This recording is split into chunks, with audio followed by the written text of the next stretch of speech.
Ev, what's going on, folks? Whoa, what's going on, everybody? Got Mr. Rudd on the show tonight. The bearded one. I'm excited. I'm glad to be here. Loved by masses, hated by the haters. We've got him here. I love it. The haters are my favorite. They're the best, aren't they?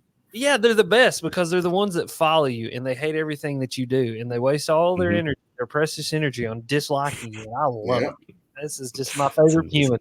Those are the people that, honestly, if I ever met them in person, I would give them a hug. I'd just be like, come here. I know you probably need this, and I'm going to give you a hug. You know what I mean? Make them smell good. You got no haters, you ain't doing nothing right. Right. That's right. I like that. Yeah, no, I'm happy to be here, guys. I'm glad you invited me on. I love this. Like, really, and I tell people this all the time, like, you know, people will reach out and they're like, we don't want to bother you. I'm like, no, please bother me. I love to talk. Like, that's an obvious thing, Alex Rudd, is I love to talk. And so, like, I love to get on here. I love to do podcasts. I love to do live streams. It's one of my favorite things because I think this is where is like, I would hug you too, Little Rich. Like, this is like one of those things where I feel like you really hash out all the ideas, right? Like, we can only get so much done in a 15-minute YouTube video. I can only get so much done in 15 seconds on Instagram. But when I can get on here and like really hash some ideas out, I feel like I learn more about people. I learn more about myself, and I love it. So we're here. We're going to sit. I like it. That's it. That's awesome. My man. Thanks for hopping on. That's exactly why we got you here. That is exactly why you got you here. Let's do it. Yes. So, all right. Well, if anybody in the comments has questions, hit them. We'll make sure to star them, save them for later, or save them whenever they make sense in the show, if that's possible. But we'll probably have some crazy ones coming in here, especially from the Canadians. Yeah. Shout out to everyone who's in here nice and early. Excuse me for being late. Yeah, we got tons of people in here already. So 9:15 or something. What's up, y'all? How's everybody doing? Yeah. So, Alex, how's fishing been? Tell us, give us the. Yeah, no, it's been good. Still fishing. Yeah. So you froze up there in Maine? No, so it's not frozen. It's just cold as hell. And it's really whack, and I'm kind of softy. Yeah. It's like weird because it keeps going to like we have a week of 33 to at night it'll drop to like 26, and then it'll warm up to like 35, 40 in the day. So it's like, the bass are pretty much shut down. Yeah. So it's like a drag to go out. Yeah. But then like next week, it's going to be 50, 60 degrees for like 4 or 5 days. Yeah. So I'm like, oh. So I just brought my rods in yesterday. There you go. Fresh out the car. I was like, oh man, all right, here we go. We got snow. So I'll take them out of the car and give up on my little pipe dreams. And then sure enough, here we go. We got like 40, 50, we got 60 degrees coming. I love it. 60. I don't know. I love it. No, but to answer your question, fishing's been good. I went trout fishing last week, so that's my new little adventure for myself is to go try to catch trout. And I was telling you in the green room before we got started, I wrecked them the other day. Like, I figured out this little thing that I didn't even know that they did it around here. And they're all stock trout, of course, like they're stockers. So I'm going to go try to do like the wild trout thing here soon. We were talking about that too. But I've been enjoying that, dude. I mean, it's just a different kind of speed. You know what I mean? It's kind of fun because of how simple it is. Like it really is like you take bass fishing from the bank and you simplify it even more. Because like I showed up with just a little satchel. I had one box in there that had like some hooks, some bobbers, and some spinners. And like they're gonna bite they're gonna bite like one of 3 things. And the other day was a spinner bite. And like it was just super fun. And so I really enjoyed that. The bass fishing's been pretty good. There's been some people catching some big ones around here. Last time I was out on the boat, I caught them pretty decent. You know what I mean? But it is. We're full blown winter now. You know what I mean? Yeah. It's kind of the same thing as you, man. Is it's like and Brennan, you know this. It's like 20, 50, 70, 20 again, and then like the pockets will freeze, and then the next week the trees are blooming, and it's just like a weirdness, And so, so I don't know, man. I'm just I'm kind of on a little bit of an adventure right now to diversify what I fish for. And so the first thing was trout. The next thing's crappie. I got to figure the crappie out. And here's the deal. I've been saying, if I could catch all the crappie I saw on that stupid Mega Live, I would be the crappie king of the world because, dude, there are 10 trillion crappie in the lakes. I didn't realize how many there were, but they are freaking everywhere, dude. It's insane. So I got to figure that out. Dude, it's a problem. Like, I actually, Shan O'Gorman, he came out to one of my lakes out here, and he was like telling me, dude, there's way too much crappie in here, and they're like damaging the bass population, you know? So definitely catch a lot of crappie, please, and eat them. But you know what's kind of crazy is big crappie like eat like tiny little red like crankbaits, like flat sides. It's kind of weird. Like I've caught some giant ones, especially on like red for some reason in the middle of the winter. It's the strangest thing. Yeah, dude. Like I've caught crappie on jerk baits. I've caught them on crankbaits. I caught one on a flipping jig one time. I caught one on a Stinko one time. Like, dude, I've caught them. The biggest crappie I ever caught my whole entire life, I caught it on a 10XD in 25 foot of water. That's just crazy. I literally thought I hooked a piece of trash and it was like a 2.5 pound crappie and I had it foul hooked and reeled it in like all the way. And I was like, it's just trash and got in the boat's a crappie. Like, yeah, dude, they're everywhere. It's crazy. So, wow. But yeah, that's my fishing world right now, man. Just kind of diversifying, trying new things, having fun. I mean, it's just, I've been having a ball. Like, I really have. Like, it'll come across in the videos, I hope, and just how much fun I'm having just playing around. You know what I mean? You're just being a kid again. Exactly. That's what it is. Exactly. You know? I find pure joy in it. Yeah.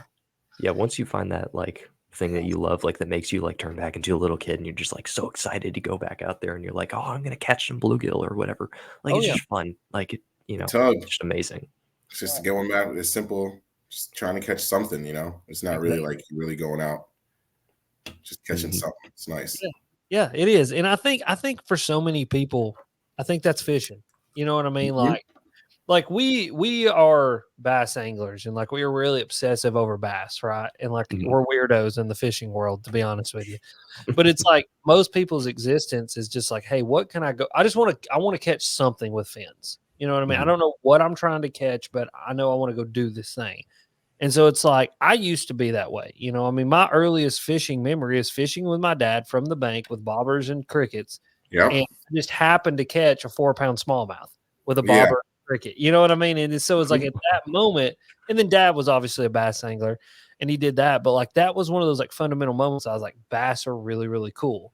And I guess we focus so hard in on the bass that I forget like, oh, trout are really cool and crappie are really cool. And like muskies are really, really cool, and it's just so I need to go do some more of these things because they are fun and they're really, really cool. So that's my journey right now. We're going to see where it goes. I'll probably be up in some mountain stream somewhere with a fly rod here before too long, drinking a latte and, wearing a fanny pack. Yeah, wearing a fanny pack. It's going to be great. You know what I mean?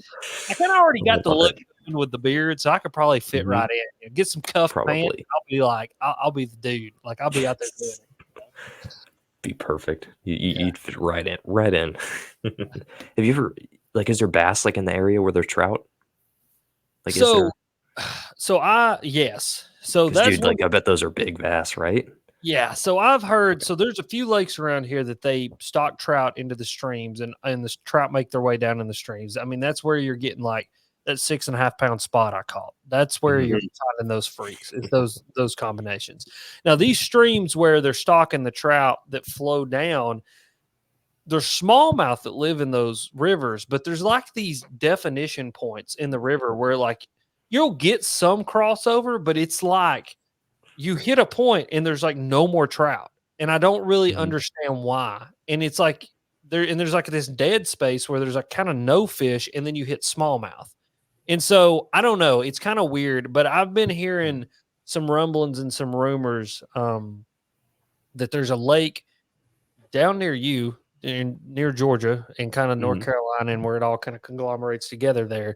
It is got a bunch of brown trout, got a bunch of stalker rainbows, got a bunch of stalker browns, and apparently the smallmouth and largemouth have started to learn how to eat them. And I got to go experiment. I got to play. Like that's on the list for this year to go play around with. You know what I mean? Yeah. It's like I usually Bethany knows this too, and she just loves when I do this. Is like about mid-March is when like all the fish get stupid, and so I'm like, all right, I'm going to go drive 4.5 hours away from the house to go see if I can catch fish on this one particular lake. And if it doesn't work out and I don't make a video, we're not going to make any money today. But it's okay. It's still going to be really fun. And like, You're right. like the whole month of March, I disappear, and then I'm just gone with the wind to go try to find fish. That's when you get some cool content, though, and that's when you catch some cool fish. Is that Still like watch if you didn't catch anything? Say what? Yeah, we would still watch if you didn't catch anything. Oh yeah. I know. Like that's what's really cool. Like that's the best part about like doing what I do now, and I've set the expectations. Like sometimes I'm gonna suck. you know, and it's like it's good. Like it's okay to suck because that's how you grow. Yeah, it happens. Yeah, when you're sucking is when. Well, that sounds weird. When it sucks is when you grow, and so like I for sure, absolutely. And I think the thing about a lot of these lakes, especially like these mountain lakes, is these fish are really interesting because normally the water's really clear and they're really finicky, but they'll also do stupid stuff for big baits, and I think it's just the nature of the big bait, right? But the thing is like the potential to catch something like truly amazing is there too, because like you've got that 11-pounder that's never seen a 9-inch, glide bait or never seen a DRT clash. And when you throw that thing up there and twitch it twice, there's something in their brain that goes, I need to murder that. And they go try to murder it. And it's great. It's amazing. Yeah. It's cool, man. There's so many cool opportunities around me. I mean, that's kind of the cool thing about where I live is I am 45 minutes from so many phenomenally awesome fisheries, but then I'm also like an hour and a half from some really like awesome adventure top fish. You know what I mean? And then too, I'm an hour away from being able to go in the mountain and throw a fly rod and catch, brook trout and that kind of stuff. So that's what I like. That's what I mean. I just want to diversify more because it's like there's so many cool opportunities around me. I just don't have the skill set to go do it yet. And so it's like, let's learn that skill set. Let's go do it. So I'm about it. Is that that lake you're talking about? Is that a part of the Savannah River? No. Okay, I got you. Yeah. It's I don't want to like pinpoint it for anyone else to go there if you care about that. It's part of the whole Hiwassee River system chain. I'll tell you that. And I mean, it's enormous, right? So I mean, it's gonna be hard for somebody to pinpoint which particular one and where it's at, but that whole system is very, very interesting right now because. Unfortunately, we have the Alabama bass in there, but those Alabama bass are freaks. They're fun. Like, they're fun and they're freaks. I mean, like we're getting true Bullard's Barred size spotted bass. I mean, you saw the 6.5 I caught. Okay, so what happens if that fish has 2 more years to grow and it keeps eating what it's eating? And dude, I mean, then it's 9, 10, 11. 12 pounds. And dude, those fish are there. I mean, at 22.25 inches long, all it takes is that fish eating more shad than it's eating, and it's a 7.5 or an 8. I mean, so I don't know, dude. That's something like I'm trying to figure out how to kind of slot my year out where I can be like, okay, this time period I'm going to focus on trying to catch these true freak spotted bass. This time period I'm going to go try to learn how to catch trout. This time period I'm going to do this. And so right now in the dead of winter when fishing can be tough, especially where I'm at, I'm going to go focus on trout because they're fun. You can catch them. You know what I mean? When March rolls around, I'm going to put a big bait, a crankbait, and a bladed jig in my hand. We're going to go to work on them. We make hay when the sun shines, boys. Heck yeah. Let's see. I think we got some questions going through here. Yep, I just saw that. Yeah, we've got a bunch of people asking about the money badger. Yeah, I was going to ask that. Because that's the only problem I had was casting it. But I think I got the size smaller than you. Yeah. You usually throw. Yeah. So I was definitely probably got the 5 size, the whatever falls in the 5 size, right? 5.75 or whatever. Yeah, so money badger set up for max casting distance. That's actually a really good question. So 6.25, that's my size. I mean, that's what I use 99.9% of the time is a 6.25 size. The smaller one is going to be more of kind of a 5 size, yeah. So that's going to be more of like a spinning rod size deal. Yeah, you know what I mean? And don't sleep on that either, because like you throw that thing on a spinning rod. I mean, I have a dedicated spinning rod just for the smaller, like balsa, style crankbaits like Shad Raps and stuff like that. Plus, I've got it for those smaller money badgers as well, because there is something about that small crankbait, especially right now. Like, if the lake is not frozen, go throw that smaller size and really kind of slow roll that thing around areas where you would normally get bit on a bigger size crankbait. I can promise you, fish will mess up on it, and big fish will mess up on it. Which is, it's fascinating. But no, yeah. So 6.25 size, that's my go-to size. I'm throwing it on a 7-foot medium winch Abu Garcia rod. So it's a 7-foot medium. It's literally labeled small crankbait rod. And then I'm using a Revo STX. It's a 6:3 gear ratio. I'll be honest, that STX reel is my favorite reel that Abu makes. I love it. And I mean, it's just good. Like, there's nothing special about it, right? Like, there's nothing like, it's not like a smaller diameter spool. It's nothing crazy.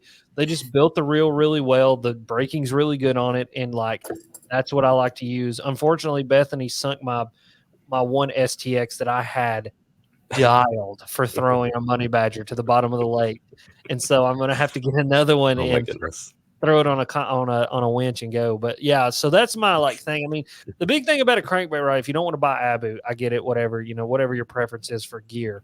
But you just want a really good parabolic action rod. If you look at some of my shorts, look at some of my videos that I've been making, you'll see that rod is bending literally down to the butt of the rod. I mean, it is bending all through the blank. And that's the big thing, is that really kind of, parabolic whippy action of that rod in combination with kind of really knowing how to feather your reel and finesse your reel is going to allow you to do a lot of that like underhand cast and that under the tree stuff that I like to do to kind of target those fish. And honestly, the rod and the reel is really imperative, but just also going out there and practicing throwing like that is super imperative as well. But you get something like that, like an STX reel or any of those 6 gear ratio reels that are just known to kind of be that, 250 range, kind of a little bit higher class reel, you're going to be able to absolutely whip and bomb that crankbait doing that. So, yeah. Definitely. All right. I'm kind of a weirdo when it comes to crankbait rods and reels. I throw a flipping stick as my cranking rod, and I use 20-pound big game, and I use a 7-gear reel. Yeah. Use mono to compensate. Yeah. It's like I was throwing this little tiny guy. It's like a 1/4 ounce. Yeah. And on that thing, and on a 200 size reel, and I was able to throw it. Like, once you get it dialed in and you get your reel kind of broken and everything, like, you can throw just about anything on it. Honestly. Well, that's the thing too, is like what I've noticed about rods and reels is like I am hyperly gear specific just because I like gear. I like rods, fun. I like reels, I like to play with it all, right? And that's what a lot of people are like, you switched your cranking rod. And I was like, yeah, just because I want to play. Like, I'm just experimenting, it's like I'm blessed enough to be able to get whatever I want. And so I'm going to get a bunch of different things and see what I like. But like, I mean, dude, I've told people, like, if you get really dialed with something, you can throw the wrong rod and reel with a bait that it's not supposed to be thrown with, but do it really, really well. Like, you can do that. Like, because you got to look at like the Japanese dudes that throw these giant swim baits. They're throwing them on way underpowered rods and reels, but because they figured out their system for that, they can do it really, really well, and they're super successful with it. And one thing that I've done in my fishing life over the past probably, I would say 5 or 6 years, maybe a little bit longer, is I've really become a dude who really loves moderate action rods. Like, 110%. everything, you know what I mean? And I think it's because fishing line is getting progressively better. And so, when you start stepping up into a little bit higher in fluorocarbons and you start using more braids and braids to leaders, the thing is those kind of, the technology is so good in that line, you know, that you've got to kind of almost power back your rod a little bit, or you're just going to break fish off. And so I've really come to love, like, in everything that I do, just a little bit more moderate action rod across the board. And that's just preferential. And then, Brennan, I mean, obviously preferential for you like heavier stuff and then a more stretchy line. And I mean, everything's different, right? Yeah. Like, for me, preferentially, that's kind of where I'm at with my rods and my reels right now. I'm kind of at Jermaine. I'm going to lean more towards the rod with that too. I like the more moderate stuff right now. I think the last 2 rods I got were a medium mod, and a heavy moderate. Yeah, my chatterbait glass is that 736 Dobbins. Heavy Yeah, it's sexy. Yeah, I love a good bladed jig rod, bro. Yeah, it's so sexy. So good. I was playing with right before it got really cold outside. The Fenwick World Class. Okay. Those are nice rods. Oh, dude. I mean, they are now, and that's the thing, man. Is I really do try to fish affordably. I mean, like, I get gear. I work with Pure Fish. I mean, everybody probably knows that. If you don't, I do. Yeah. And so, like, I'm not going to hide behind like I get good gear. But the thing is like I still try to shop affordably because like it's hard to swallow a $450 rod. I mean, it really is. I mean, that's expensive. But dude, but what I've always said is when it comes to more technique specific things, like if you're going to really dive into a technique, then that's where I like to spend a little bit more money. And yes, sir. That World Class, it's a 7.4 medium heavy moderate. Oh my gosh. It is so crisp. Like it's one of those rods that loads so well, but when it shuts off into the backbone, like it is just crisp and so nice. But I mean, hey, for $450, that thing better be really good. You know what I mean? But I love it, man. That was my rod this year that I went from. I was using an Abu Garcia winch, bladed jig topwater rod. Loved it. Still love that rod. But then that World Class got sent to me, and I was like, man, I bet this would be a really good bladed jig rod. And honestly, it's a little underpowered. Like as far as like casting, like a half ounce is a little bit heavier bait on it, but just overall ability for the rod to load and me to stick those fish well, it's perfect for what I want. Like I really like that. Just I don't know. It's just one of those weird things. Again, experimenting with gear. I like that thing. You know what I mean? It's fun. Yeah, it's always fun. You guys throw glass crank rods? I did last year. That's what that Fenwick was. That Fenwick Elite Bass that I threw. And I still, dude, I'm a huge glass crankbait rod fan. I grew up throwing, old All-Americans. So David Fritz, he's had a long history in the fishing industry. Yes. He's a crankbait guy, right? First time I ever met David Fritz, I did fanboy just a little bit. I'll be honest with you. I would too. It was the coolest experience ever because I met David Fritz and I said, Mr. Fritz, I just want to shake your hand. He said, yeah. He goes, I think he had lemon cookies. He goes, do you want a homemade lemon cookie? I was like, yes, sir. I would love one of your lemon cookies. And we stood there and talked about homemade lemon cookies and ate lemon cookies together. It was great. Wow. But yeah, it was one of the coolest experiences of my life. But so like old school, back when I was a kid, my dad bought the All-American, or I think it's called All-American, which is now Fenwick. And we threw the old All-American glass cranking rods that was the David Fritz Signature Series All-American cranking rods. Well, then he went to some company and Dad got that rod, then another company, and we kind of followed Fritz and his rods for a long time. And Fritz's rods are glass as glass can be. I mean, they weigh about 6.5 pounds, not really, but they are heavy as hell.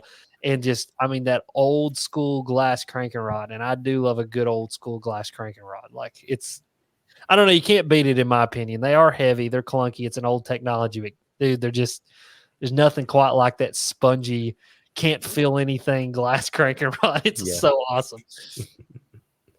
Just loads up. Oh yeah. I always hated them because I couldn't feel anything. Like that was the worst part for me. Like if I can't feel a crankbait, like I don't use the crankbait or the rod. Like I don't think I've ever used a straight glass cranking rod. Oh, dude, you would blow it would mess with you a little bit. You can't feel anything at all. Like you legitimately cannot feel anything at all. I mean, it's just an old school technology. That's why they make composite rods now. I mean, because all a composite is glass and graphite that's been mixed together. And so that's how they get a moderate action. And I mean, like when you look at kind of really affordable rods, like an ugly stick, that's all that technology is just it's a heavy glass loaded graphite rod. And so you're able to get the sensitivity from the graphite and then but you get the kind of the durability of the glass and it just makes it hard to break. Graphite's interesting. Going a little bit of a rabbit hole tangent here. Let's do it. Graphite, if you take graphite to its anatomical form, you'll get graphene. And so what makes graphite sensitive is the fact that at its anatomical form, it's graphene, and graphene is actually in a lattice structure at its anatomical form. And that's actually what it can conduct electricity and vibration and sound and movement really well. And so that's why we use graphite as a technology, is because of the sensitivity, because that lattice structure at the anatomical level actually can conduct those things so well. It's also why when there's a lightning storm coming, your rod will buzz in your hand because it is literally a lightning rod. Like it is like attracting electricity. It literally attracts. Conductor. Yeah, it's a conductor. I mean, it literally attracts those positively charged atoms to itself. And so I used to work with a company called G-Rod, and they actually use pure graphene in their rods. So it was a very, graphene's kind of a newer technology. It's something that is they're using it in military tech and a lot of like higher forms of recreation, like biking and stuff like that. And, but they used to make rods out of pure graphene, and those things seriously were incredibly sensitive. I mean, it was absolutely crazy. So yeah, I don't know. It's really cool technology. And yes, I did get I got my PhD in bullshit is what I got mine in. PhD and my BS at the same time. And it was more BS than it was PhD. Oh man. Well, we got Amy in here. Amy, tell TK I says hi. What's up, Amy? But yeah, I love rods. I love geeking out over rods and stuff. But that's interesting. I never knew some of that information. That's pretty interesting. Yeah, it's cool. I can thank Mr. Glenn, who used to own G-Rod, for that. He would get on the phone with me and talk for hours upon hours upon hours, and that man was extremely smart, and he would explain all that to me. So that's where I learned that information from. That's awesome. Yep. That's super cool. It's always good to like pass down all that knowledge, like, so that everybody can hear it and all that sort of stuff. Because it's cool to like hear all about this stuff. Yeah. I love it, dude. It's in me. It's also my love for useless information. I'm full of that too. Is useless information. Aren't we all? I mean, but so I wanted to ask you this question because you are pretty. No, this is not what you're thinking is, Jermaine. This is a different question. I seen another. Okay. I starred you vocal. But this one I wanted to ask you. I was thinking about this while I was in the shower, taking a cold shower. That's what I'm talking about. All right. I'm glad you're thinking of me in the shower, buddy. That's a weird twist now. Yeah, it makes me feel good. So where do you think lakes, public bodies of water, and fishing is going to be the next 5 years if we stay on the same trajectory? Because I know you've talked to a lot of biologists and a lot of people in industry. You're pretty integrated, and I think you have a pretty good overall knowledge. Where are you thinking? That's an interesting question. I think that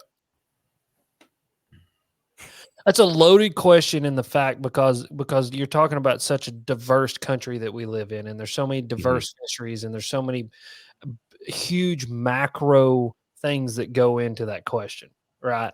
What's the climate going to do? What is weather patterns going to do? What are, individual fisheries, how are they going to be affected by things? But I think to give you a 10,000 foot view,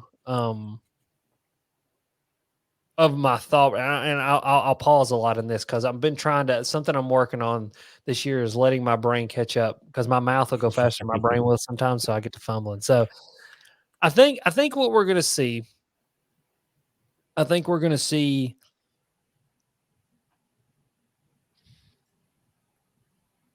a really good question. I think if we keep going in the trajectory that we're going with the amount of pressure that we're putting on bodies of water, that we are going to see a behavioral change at a population level in the bass. And the reason I say that is because there's a lot of science being done right now that prove that bass pass down things genetically. They pass down behaviors genetically. And so the more lures we show bass, the more boat noises bass hear, the more people that bass interact with, the more, trash that is in their environment, the more everything that a human does to impact the wildlife, the more that happens, the more that we're going to see a generation of bass grow up to not want to interact with that anymore. And I think we're seeing that on Lake Chickamauga right now. And I think Lake Chickamauga is a perfect there you go. That Lake Chickamauga is a perfect case study for what I'm talking about. Because my buddy Caleb Bell, Mr. Bass Quest, if you've never heard him, awesome. He used to make YouTube videos a lot. Now he's a guide down there. Well, he guides and he live bait guides. So Caleb, his entire job is he goes nets gizzard shad, gets these gizzard shad, keeps them alive, and then you go fish with these live gizzard shad. Caleb is catching giant bass more than anybody else is. And that's not to say you can't go catch giant bass. I 100% you can go still catch them. But at the rate at which Caleb is catching them, you're never going to be able to match that. And I think that's because you have got a lake full of bass who are polar opposites now. Ones that are going to eat artificial lures that I think are slowly learning not to eat them and slowly learning to avoid them. And then you have bass that are never going to eat an artificial lure that I think that is a learned behavior. And you can only catch them using a live gizzard shad. And here's the deal. Even Caleb will tell you that in his experience using forward-facing sonar, this is where he's learning this, he's now even seeing bass that won't eat a live gizzard shad just because a hook and a line is connected to them. Wow. And so I think that at a big 10,000-foot level, the more that we interact with bass, the harder it is going to get to catch a bass. And when I say interact, I don't mean just us as anglers. I mean everybody that goes to the lake, the pleasure boat, the kayaker, the dog jumping in, the kid jumping in. The more we build boat docks, the more people get on the water, the more the more shit we dump into the water, the more trash that goes in the water, the more these fish are just going to be more and more just unwilling to participate in our process that we want them to go through. And so I think that's where we look at. I really believe that. I still think people are going to catch bass. There's going to be people who disagree with me that say that they've got the scientific data to back up what they believe or whatever. And here's the deal. You can't say I have scientific data, especially like something with forward-facing sonar. We don't have enough data points yet to make any determination about anything. And Gene Gilliland, I had him on my podcast. He's the conservation director for bass. He told me the same exact thing. He said, I can give you the preliminary data and kind of where I think this is going, but we have got years and years of study ahead of us to find out what's going on. And my worry is, and not to sound like, tinfoil hat wearing guy, even though I do wear a tinfoil hat every now and again.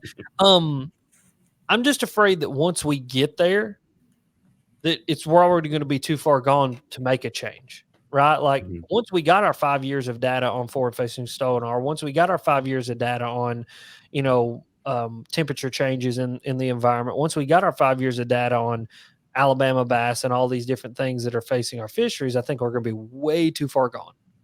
And if that happens, then I don't know what bass fishing looks like in 5 years. I think it still exists. I think we'll still be able to go catch bass. But I just don't think that – I think we've already lived through and are going out of the good old days of fishing. You think we peaked already? I think we peaked already. Now – interesting. I think that it can be brought back, and I think that things can be done to relegate what we're talking about here. And here's a whole other factor. I'm only talking about southern fisheries that get fished 365 days a year, because northern fisheries that freeze, they have a 6-month – I was going to jump in on that. Yeah, they have a 6-month cap over their head that resets. Yeah, it resets everything. Yep. They don't that a bass only remembers so long. They remember so long. And 6 months, I think, right? Yeah. Well, so if you, I think it is. It's 4. Is it 4 months? Something like I've heard. 4. Yeah, it's like 3 to 6. It's somewhere in that range. Yeah. Let's say 4 to be a good middle ground, right? And so, like, if a lake freezes. A Great Lake freezes, or it gets to the point where, all winter long, the wind's blowing. There's like tomorrow, the wind's going to blow 80 miles an hour. Yeah. I mean, like, so you can't even get on those lakes. Like, so they get 4 months of a break. And so I think those fisheries, I think it's really, really hard for those fisheries to like plane out and to do bad just because they get a break. Especially the Great Lakes are big as hell too. Like, exactly. In the Great Lakes, I haven't seen people in the Great Lakes, which is Yeah. crazy to say. Oh, yeah. But that's nuts. Yeah, well, I mean, like, you know, when you think about like smallmouth fishing in the Great Lakes, I've probably caught smallmouth that have never seen a human, never seen a boat, Yes. never seen a lure. You know, I'm their Yes. first interaction with a person. Yes. And even up there where you live, like you've got a lot of natural lakes. And that's a whole nother factor we don't have here in the South. We have natural creeks and rivers and streams. And that's why creeks, rivers, and streams fish really differently than lakes do. But almost every single one of our lakes are man-made impoundments. And the thing about a man-made impoundment is the day that they put that dam up, that lake has an end date on it. eventually, now that could be thousands of years from now, right? But that lake will eventually silt completely in and it won't be able to sustain life anymore. And what you have to do in that situation is tear that dam down and restart. Now, I don't think people understood that in the 1920s and 30s when they were building these massive dams. I think the only thing they were worried about is hydroelectrical power so that we could power these poor people that lived in these hollers and in these mountains that had absolutely nothing, give them electricity and power the Manhattan Project so we could make the atomic bomb. That's what they were worried about when they built the TVA dam system.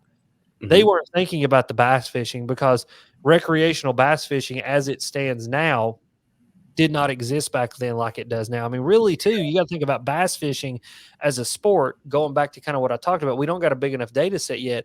I mean, it's only really been popular since like the 1970s. I mean, so think about that, bro. Like bass fishing is not even 100 years old yet. So how can we even say what effect we're having on it at a tournament level, at a macro Only our level? parents did it. Yeah. I mean, when it's you really think about that. Like, yeah. That's only our parents. I mean, literally, my great grandfather was big into bass fishing, and my dad would tell me stories about how it was weird that he went bass fishing. Mm-hmm. And so, really, it wasn't until my grandfather and then even my dad's generation is really where bass fishing exploded as a quote unquote sport, right? And we started to turn them out, gamify it and do all the things that we do, and now we're here.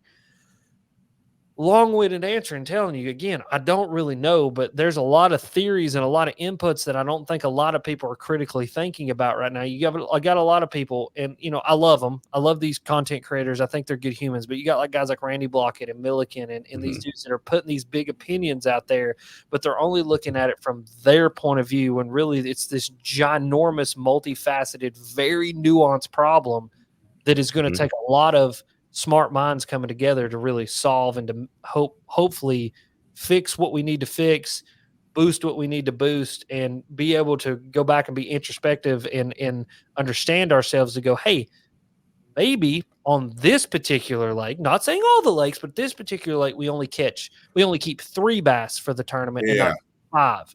Maybe this lake needs a slot limit, but this lake over here is doing fine. It doesn't need a slot limit. Yeah. See, I'm glad you said that because I was going to say it's not all on forward facing sonar. No. People, I feel like it's like anything in life. People want to say, "Up there it is. That right there did it. That's what changed everything." It's like, like it's not just forward facing sonar. What about the, 200-300 tournaments that happen on that lake a year when you put the best fishermen or ladies, the best female and male anglers that you can find, you throw them on a lake and say, "Go kill it." And you do it 100 times a year. Yeah. What's going to happen? Well, let's say this. Let's not even say that you put – realistically, you put the 100 best on there one time. And those 100 best are held to a set of standards on fish care and everything else that everybody else isn't. Then you have 100 other tournaments of people who aren't the best, that don't have as good fish care, that aren't held to a standard, that may be a little bit more abusive to the fish than other people. You're going to have a little bit higher mortality rate. I've seen it. And and then you add in, then there's a forward-facing sonar issue. Everybody's got it now. Plus you add in the fact there's an invasive Alabama bass that's coming in, or there's an invasive mussel, or there's an invasive bait fish. And then you add in the fact that, we're over-polluting this lake, that there's another segment of the outdoor world.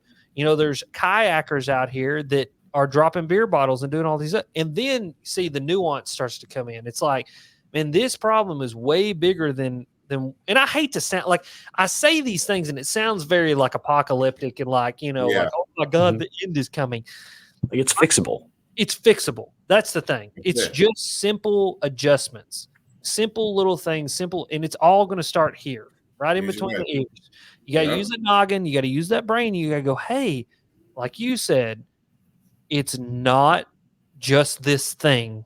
Yeah, it's not one thing. All of these things, and let's try to relegate a little bit of what we're doing here. And I think that that's where we start to make a difference. So, again, to answer your question, 5 years from now, I think for me, in my world, and in East Tennessee, Northern Georgia, Northern Alabama, North Carolina, Virginia, Kentucky, I'll be honest, it's a little bleak because of the introduction of the Alabama bass. I think that fish has been proven without a shadow of a doubt to ruin fisheries.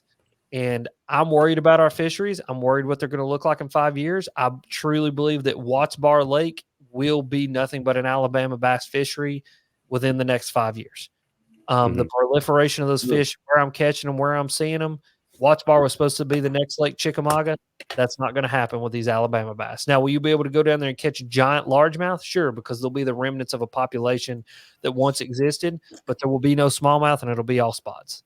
And where they go from there, I don't know. So that's my world. For the rest of the country, I think it's a very interesting conversation of where it goes from here. You know what I mean? And northern anglers, again, a very different conversation, even more so. I think what you guys have to worry about in wherever you fall in this debate, I don't really care, but I think we can all say without a shadow of a doubt, it is getting hotter. 110%. And winters are getting warmer.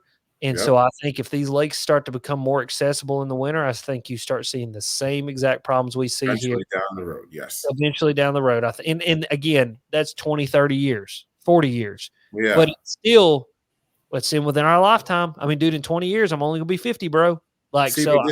It's funny you said that, because I was talking to my dad the other day, and last year I caught the first fish I caught was a 4.2 on Valentine's Day. Gang. That's what I'm talking about. On Valentine's Day. Yeah. And I talked to my dad, and he's like, "Oh, that's I've never been fishing in February." Yeah. And I'm like, "What?" Like, I live like 5 miles from where my dad was raised. Like, I don't live, and it's crazy that like there's a pure example right there where it's like the temperatures, there's a dramatic difference right there. Yep. And I'm 33, about to be 34. It's not that long. It's not that long of a time. No, and seeing that's, again, macro level change that I have no idea how it affects it. And I mean, and I asked biologists about that, and they literally just get this look on their face of like, we don't know. We can't tell you until we get there. Like, and that's the thing, is biologists will tell you, we can't tell you until we get there. And when we get there, they could all be dead or they couldn't. We don't know. We know bass are really hardy, right? And then here's another thing we got to think about. What does it do to trout? What does it do to crappie? What does it do to bluegills? What does it do to snail darters and log perch and bait fish and those types of things? Because we all went to high school. We all had elementary school science, food webs and food chains.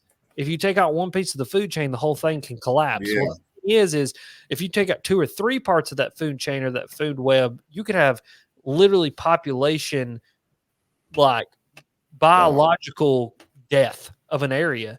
And the thing is right now, one of the things we're seeing is log perch are literally becoming extinct in some of the creeks that Alabama bass live in. Well, the log perch for years and years and years was a food source, not only for the bass, but for the bluegill and for the crappie and for everything that swam in the river that needed to eat.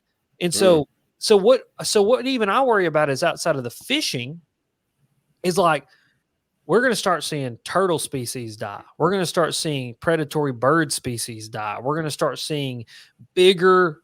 I mean, there's been 4 major extinctions in the existence of the world that we know about, right? I think we're on the verge of the next mass extinction of a large amount of animals because of climate level big macro changes in the world. And it's reversible and it's fixable and we can fix it as humans, but I'm worried about that. Again, not to sound apocalyptic, but I'm worried. There's things we can do though. But I was thinking like possibly do like how they do with elk. Just do like a tag system. I guess, well, not tag system, but like you draw for like a tag, I guess you could say, that allows you to fish this lake at this amount of time. So there's less people fishing. So the water's getting less pressure, I guess you could say, because there's only a certain amount of people fishing it and it changes out. Yeah, that or just regulate. I mean, I think the biggest thing is, here's the problem with that. Biologists on a state level manage for everybody. Okay, so we're never going to fish the lakes out of bass. It's impossible. Mhm. Now, and Gene Gilliland talks about that. He says it's like a triangle, right? So you got your triangle. And he said, but the problem, what we will do is he said, most of your triangle, all this down here is made up of 1 to 3 pound bass, right? Those average Mhm. fish that we see every day. And then the pinnacle of your triangle up here, that's what's going to be made up of your big bass. Well, us as bass anglers, what are we looking for? We're looking for the big fish. What do tournament anglers look for? They look for the big fish. We can very easily crop off the top of the triangle while still not ever messing with the base. And the problem is for the average angler, the guy who doesn't care, that just wants to go out there and catch a fish, they're never going to notice a difference when we notice a difference as anglers. And so I really think the base level of the issue here starts with the person who has taken recreational angling and proliferated it into something that recreational angling I don't think ever was supposed to be, with these big tournaments and these big huge events. I think where we regulate, Brennan, and I like the idea, but I think where we regulate is instead of permits to fish in particular lakes, just permit the tournament fishing itself. Period. I mean, because tournament fishing, I'm going to say something that pisses people off. I don't really care. Tournament fishing is a form of gambling. So regulate. I like that. Yeah. I mean, it is. It is. Regulate. Most of the time you're donating. Yes. And regulate tournament fishing like you regulate gambling. Make it a permitted event and make those permits all go back into the management of the fisheries, and it's a win-win for everybody. Because and here's the deal, people are going to be like, it's mine and I have the right. And yes, you do. When you buy a fishing license, when you participate in the system, when you participate in the North American model of conservation, you are as much an owner to the land and to the water as anybody else. But if you have that mindset, then let's pay an extra $15, $25, $35 for a permit to hold a tournament on that lake. That then all of that money. So let's say you have a 100-boat tournament and it's $35 a piece. That's $3,500 that can immediately go back into conservation. Well, that's $3,500 to fix the potholes in the ramp, to fix a nice bathroom for you to use the bathroom at, for us to do shore cleanup, for us to stock fish with, to do all of these things that us as anglers and all these people are like, why don't you just do this? Why aren't you using my money for that? Because the money's not there. Because we're already spreading it thin enough already. We're already making it accessible enough already. So why not the people who are gamifying fishing? They're taking this thing and proliferating it into something that it never was meant to be to begin with. I mean, hell, I'm one of those guys. I got a 20-foot glass boat that's got a 250 on the back. You know how ridiculous that is to actually go fishing with? It's never what fishing meant to be. And here's the deal. I would be more than happy to pay the stupid taxes that I have to pay every single year to register my boat if I knew it was going back into conservation, which right now it's not. So simple adjustments on the way things are regulated and the way that our taxpayer dollars are being used and our fisheries dollars are being used can make an enormous impact on fisheries as a whole. We as anglers are just got to have to start accepting some of the burden and responsibility upon ourselves if we want to keep what we have and keep it into the future. That is my soapbox. Welcome to my TED Talk. Thank you for coming. It all makes sense to me. I like it. It all makes sense to me. It does. I would agree with you there. 100%. A bunch of people agree with you here too, because I'm glad. It's a bunch of Binya Outdoors. Oh, sorry. There you go. I think they both said the same thing. Oh, you got it. What do you say? The politicians are pocketing that money, so it never seems to go back to the ramps. We don't know where it's going. Well, see, and I'll go with this and Texas Huntsman too. I'll address both of those comments. Is that's where and so big government. I'm not saying big government. Screw big government. This is local level. This is state level, local level. This is what we control. And here's the deal. To go back to what Binya is talking about, that's where you just have where we collectively have to be squeaky wheels. Boys, let me tell you something. I am the most annoying son of a bitch on planet Earth when it comes to my tax dollars. I just am. If I don't like something, I'm emailing my congressman. If I don't like something at a boat ramp, I'm sending an email. I'm sure every time the TWA gets an email from Alex Rudd, they're like, oh my God, here we go again. And I know Tim Burton's tired of hearing from me, but it's that sort of pressure and squeeze mentality that gets things done. And I mean, that's why I have these biologists on my podcast. That's why I have these conversations, is because I've been given a platform, and I've not earned a platform. I've been given a platform. I've been given a platform because people listen to me and they believed in what I say, and they're willing to listen to Alex Rudd. And I'm going to leverage that to the best that I can for the betterment of the world around me. And the two things that I find the most, I guess, mission-driven kind of like heart for is, number one, Punt Foundation and kids with pediatric cancer, because that's what my dad wanted me to take care of. And then number two is conservation. And I'm going to be a loud, squeaky wheel. I'm going to annoy people to death. And that's what we have to do, is annoy people to death. And we have to annoy the people who are making the decisions, who may be pocketing that money, that, hey, I am going to not only keep emailing you, but then I'm going to get a group of people together, and we're going to get a petition together. And then I'm going to make sure these people never vote for you again. And I will make sure it's my life goal and mission to make sure you never get voted back in again, unless you do this thing here that is important to not only the world, but to conservation, or not only to the world, but to the betterment of my community, or the betterment of the world in which I live in. And that's for everything. That's not just conservation. That's everything that you see around you. Be an active citizen in the world in which we live, because that's the thing. That's the beauty of America right now, boys, is we can still make a difference with our vote, and we can still make a difference with our opinion. Now, one of these days it may come to blows, and I'm so ready for that. I'd love to clap somebody, but anyway, that's neither here nor there. We're not going to get going on that. Civil War, let's do this. I'm just kidding. Carpet bomb France. That's what I think. No, I'm just kidding. But we're not there yet, and I don't think we're close to that at all. But what I do think is people still have opinions, and I tell you another thing is, vote with your wallet. Like, if you see somebody or an organization or somebody not doing something that you like, vote with your wallet. Because stop paying them. And it may just be you at first, but then if you tell 4 buddies, and those 4 buddies tell 4 buddies, and those 4 buddies tell 4 buddies, well, then we have a movement. I mean, Brennan, we send Joe Rogan podcasts back and forth to each other all the time. And we talk about a lot of things when it comes to our health and stuff like that, but that started as one guy by himself who had a crazy idea. And that crazy idea was founded in a good ethical standpoint and a good foundation of knowledge. And now it's proliferated out into a world where you got people getting up every morning and cold plunging.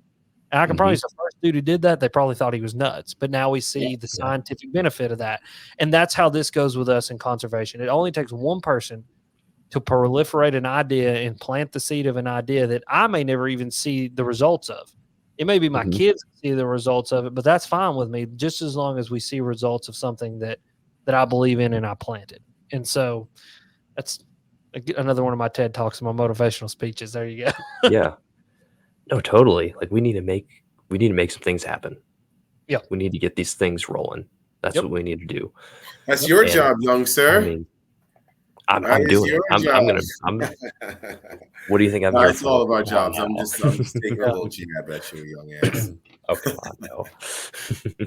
But dude, I will say this to anyone out here: do the cold plunge. It changes your life, bro. It's so good. You've never done it. Incredible. Actually, so I did. I kind of did it in high school. Me too.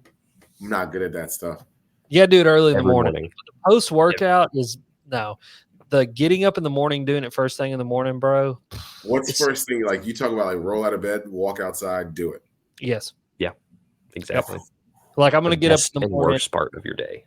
I'm going to get up in the morning, 7:00. I'll be in the cold plunge by 7:05. I'll do cold plunge, wait 20 minutes, grab a workout, and then I got some stuff I got to go do around town. But like, that's my morning. How long are you in there for? 3 minutes. So Andrew Huberman, Dr. Andrew Huberman, he had another doctor on named Anna Solberg, or Susanna Solberg, excuse me. And she is the expert on cold water exposure as well as heat exposure. So sauna and cold water exposure. They said 11 minutes a week is optimal for cold exposure to get all the benefits that you can get from it. And dude, it is just, it's fascinating. Like I'll make sure, I need to get your number anyway. So I'll get your number. I'll send you the podcast, and then you'll get a rash of other podcasts from me every now and again. You'll just have one pop in and be like, here, you need to listen to this. So there you go. That's fine. I'm Caro, on it was journey and stuff this year anyway, so the more the Caro, merrier. Caro, it was actually, I saw it on Joe Rogan first, and then I was like, oh, send this to Alex, and then I was like, oh, he does the cold plunges too. Oh yeah. Oh, But, that's so good. dude, So good. I need to get the sauna kind of deal. I saw how cheap it was. I was like, it's not horrible. I mean, Yeah. No, sauna's horrible. cool, man. Sauna, like, there's a bunch of benefits to that too, you know, like ATP production and human Mhm. growth hormone production, all that stuff. But I'll tell you the one thing it does for me big is like go get in that thing for 20 minutes. I sleep Mhm. baby after I get out of it. Like it is awesome. And the science behind it is here's what's crazy is you think you get in a cold plunge, it's going to lower your body temperature, or actually it turns on your immune response to the cold is to warm your body up. So that's Mhm. why you do it early in the morning, is because your body temperature has to actually raise 2 degrees to wake up in the morning, and it has to drop by 2 degrees to go to sleep at night. And so just like with getting in cold water raises body temperature, getting in sauna lowers body temperature. And so when I get out of the sauna, my body temperature starts to drop, and I immediately go into like zonked out sleep mode. It's awesome, dude. It's like it's so good. So awesome. Oh my god. Yeah. It's It makes me want to do it. Yeah, you need incredible. to. So good. So good. Yeah, I'll have definitely everybody doing it get here out before there. too long. I know it's amazing. Like I can't stress it enough. It's amazing. I don't know, but I got I'm you. worried about that. But yeah, so Alex, I wanted to talk to you about this. I think I already talked to you about this a long time ago after ICAST I about this didn't do bait. it. Wasn't me. Didn't do it. Wasn't me. Okay, never mind. Go ahead. Hey, and There hold on. I we want go. to You're answer getting this real framed. quick. I want to answer this real quick. Mike Vogel down here. So actually, being out in the cold, like those freezing temperatures like that, actually gives you the same benefit as getting in the cold water. And so that's one thing that Anna Solberg talked about, was that cold exposure can come in many different forms. And so long form air cold exposure can have the same benefits as the cold water immersion does. Mhm. And so, Mhm. when it hits your face too, that's a big thing. That's one of the I forgot what the word was. It's like you have a active response and then like a passive response. Well, when the cold air hits your face, the passive response by your body is actually to boost some of the liver protein growth. And so being out in that cold could actually just help you. Living cold actually helps just the overall body kind of do its thing. So just I'm food gonna for go thought. stand outside for 3 minutes outside with no jacket on, Yep, sleeves yep, rolled up, pants up to my knees. yep. Oh yeah, Everyone's gonna be like, "What the hell is Jermaine doing?" yeah. I love it. Relax, dude. All right. Leave me alone. I didn't know that about like air temperature, like cold Yeah. cold air. I didn't know. I thought it was only water because it like No, so it Huberman, draws the heat out faster. yeah, Here we so go. Look at this Huberman, guy. I don't want to hear. Huberman was talking when he talked to that Susan Solberg. You need to listen. It's like a 3-hour podcast. I mean, it's a Yeah. sit down and listen. But she talks about all the different forms of cold exposure, and kind of like the most fascinating thing she gets into is culture in Nordic countries. And so, like Greenland, Iceland, those people, they actually put their babies outside in the winter, and now they wrap them up, but just their Yeah. face exposed, and that face being exposed helps to boost their immune system. And so like they have the lowest instances of colds and viruses and things in their children because they get that cold exposure when they're children. Like it's fascinating. And so it's worth a listen. That's interesting. I'm gonna have to listen to that one. Yeah. I've never listened to his podcast before, but he seems like a very knowledgeable person. Yeah. Oh, he's the man. He's the guy I follow for pretty much everything. All right. Go ahead. What's the question about the bait? You played with these yet? I've not Shetties. yet. I want to get one. I need to get a pack of them. Are they good? They're killer. I say the gilly. It's not my favorite bait. I don't like it. It's not for me. Yeah. I know somebody did catch a 11 pounder on it, pitching Yes. it, but Yeah. this thing, it's legit. It's different. Yeah. I believe it's because it's not as tall. There's some things you have to do to it. But Yeah. dude, you can get this thing to glide out like a glide bait. I'm not kidding you. It Really? glides out like a foot and a half. It's insane. That's awesome. That's Fish, awesome. I rig the hook sideways and I like cut out a little slot in the side there. Uh-huh. I don't know if you can see it there. So that way it Yeah. has a little bit more room for the hook to sit in there. I Yeah. put a nail weight in the belly and I put foam in the top slot. Dude, you Mhm. swim this thing, it sits down there, it swims real tight, and then Mhm. you pause it and give it some line, and it'll shoot out to the side real fast, like a jerk bait Nice. almost, or a glide bait. So like what Yeah. I do is I skip this thing like under trees and stuff, and I Yeah. creep it out and I burn it, and then I pause it, burn it, pause it, burn it, pause it, and dude, they just come out of nowhere and just smack the thing. It's insane. I would That's recommend everyone to get it. It's an That's interesting awesome. bait to play with. I'll have to pass that on. They'll Nathan and Kyle will love to hear that. That's cool. I'll have to pass it on to them. They'll think Nathan that's was the one that gave these to me actually at iCast. yeah. Yeah. Very, very cool bait, honestly. That's awesome, buddy. That's cool. I'm glad you're having a good experience with it. Yeah, it's a solid bait. Definitely.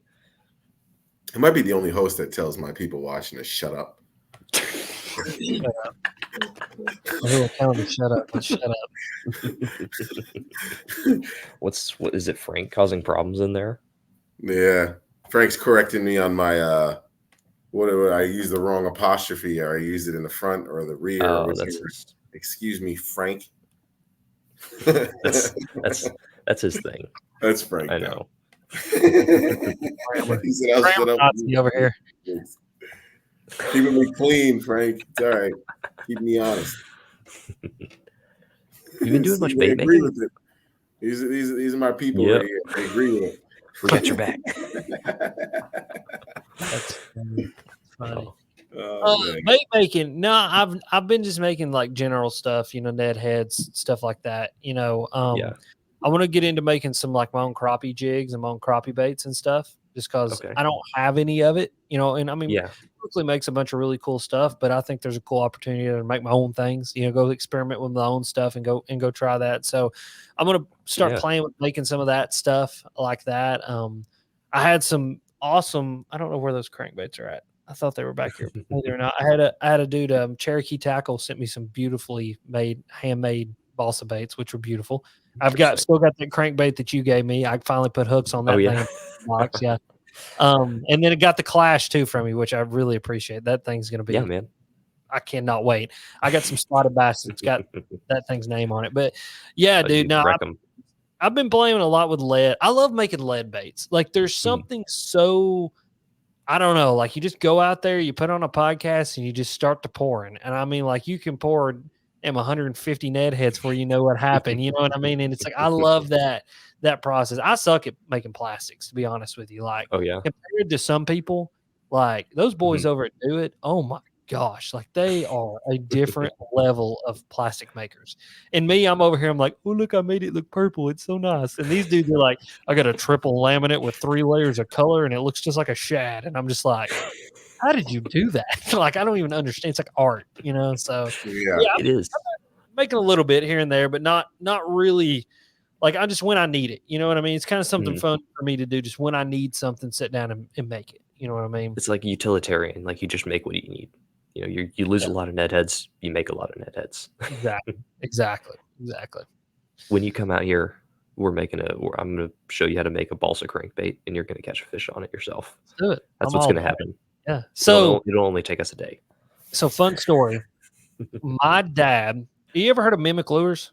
Mm-hmm. I have. So Stacy and Kelly are the guys' names that own it. And my dad sold them their first lathe so that they could start mass producing their crankbaits. That's awesome. And I have whole boxes of their first crankbaits that they ever made, like hand making them, hand painted the whole nine. All kinds of Mimics before Mimics even had names. Like it's when they were still just not even putting anything on them. They were we knew they were Mimics. And it's because my dad was friends with them and sold them their first wood lathe to make their first balsa crankbaits. That's very cool. Yeah. Yeah. Wow. So that's kind of part of that East Tennessee bait making culture. We made a lot of crankbaits around here. We made the first square bill. Was the Big E was the first like square bill. And it was made out in Oak Ridge, 15 minutes from my house. You've got like now, Ott's making his Garage Series. Well, before the Garage Series existed, you had all the balsa makers that were carving very similar style baits. And I mean, like those dudes were making really awesome, cool baits. And that's all East Tennessee, man. I mean, that's where all that stuff comes from. You know, and the line of crankbaits that I did with Monster Bass, all of those colors are custom colors that were being painted for my dad custom. And so those aren't anything original. Like, I honestly didn't come up with those. My dad came up with those back in the day, and I simply just took his designs and tweaked them a little bit, you know. And like, so creamsicle in particular was a color that Kelly and them painted up for dad on some. I've got a few of the originals left, and it's that bright orange color with that kind of speckly on the front. Yeah, it's really cool. Yeah, I got a shadow box up here too that's got some old. There's actually an original Big E in that shadow box that I've got some old cool baits, man. I mean, it's just cool, man. I love that. I love that kind of. I don't have an immense amount of knowledge about it, but I just know that it's really cool. You know what I mean? And like, it's interesting. History, you know? Yeah, so it's cool. I got you. I love seeing history. Uh-oh. Come on. We've got a bunch of baits stuck together with hooks. Almost there. Damn. Oh, I do Wim Hof breathing all the time. He's awesome. Mm-hmm. Yeah, Wim Hof's breathing techniques are great. Don't hook yourself. That dude's wild. He's something. I love at the end of every one of his things, he's like, "We got an app. You can get it. He's good." Like, I love that. He's good. Oh, I almost put a hook in my finger.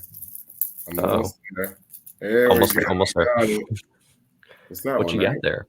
There you go. Oh, See, that's an old school color. So that I actually stole that from Bandit. That was an old color that Bandit used to make called Mossback, and they quit making it. And I've got 4 or 5 original Bandits in that color. And I wish somebody still made that color because that's a really good color. Well, there's a couple other attached, but you see the top 3. There you go. Dude, that top one right there, that's gone. It'll never come back unless I get somebody to paint it. But really? Yep, that one is because I still have a bunch of them. Remember, you put out like the 3-packs. Yeah. So that color right there is never coming back. We sold out of it, and I told Rick, I said, once those things are gone, we're not making any more because I want those to be. I want those people to have those. Yeah, dang, buddy. Yeah, so there you go. Magic Shad is never coming back. That's a good color. Interesting. I kind of wanted to see like what that would look like over wood grain. Like, so you could see the wood grain, just have the purple and the blue on there. I might try that. So you know what's funny about this? So I bought these. You put out the 3-packs, and I was like, "Oh, I'm gonna get 2 packs of all 3." Yeah. The next day, you put out the new version of the. And I was like, "Motherfucker!" I literally I just got them, and now I gotta go get some more. This is crazy. I don't think I ever got the second batch. Listen, if it makes you feel any better, you help raise $6,000 for kids with cancer. So there you go. That's what that went to help. That's amazing. That's my mission with that. Oh yeah, that's awesome. I don't feel bad about smoking that one again. Yeah. Michael, here's a question. God dang. So have you seen some discussion online about difficult retrieving the Nessie and getting action? I haven't personally. I mean, if that's out there, I've not seen it myself. The biggest thing with me with the Nessie, I'll be honest with you, I don't glide it slow. It's a chop glide. It is literally a soft plastic chop glide. And Brandon, jump in here because I don't have a what's the other one called? The thing. Yeah. The flag. Yeah, flag. So I don't know how the flag was designed, but the definite like defining difference between those two baits is the Nessie is like almost like an EVA foam. Like it's like a frog. Yes, it's hard. Frog like, material. Yeah, it's very hard. Whereas that thing is a lot slinkier. It's more actually soft plastic.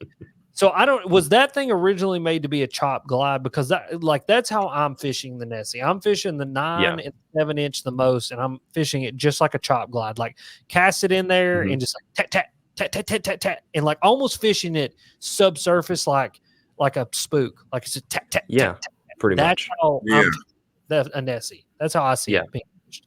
Yeah. This one's a little different. I mean, you can chop it if you want to, or you can glide it out super wide. But it has 2 different actions whenever you reel it in. So like when you reel it in slow, the whole body will move like that. Yeah. If you reel it in fast, just the tail moves back here and does this like really tight S motion, but it's only the tail. Like it's wild. Yeah. But Yeah. yeah, they're two different baits. They both look similar, but you know, we won't have to get into that. No, I mean, it is. I mean, and at the end of the day, I mean, here's the deal. Like, I had no idea that the flag even existed.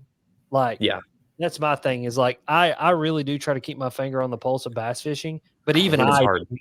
I didn't even know the flag existed, and so it's Wow. like, Yeah. it's like what? It's a lot, you know. to Oh, it keep up. is. It's just so much. Like, even like, and then when you go in Japan, it's a whole different deal. But Yeah. But yeah, so like when that whole thing went down, I didn't even have an opinion because I was like, I can't have an opinion because I didn't know one existed or the other. You know what I mean? Mhm. So, yes, Jeremy I says mean, burn, pause.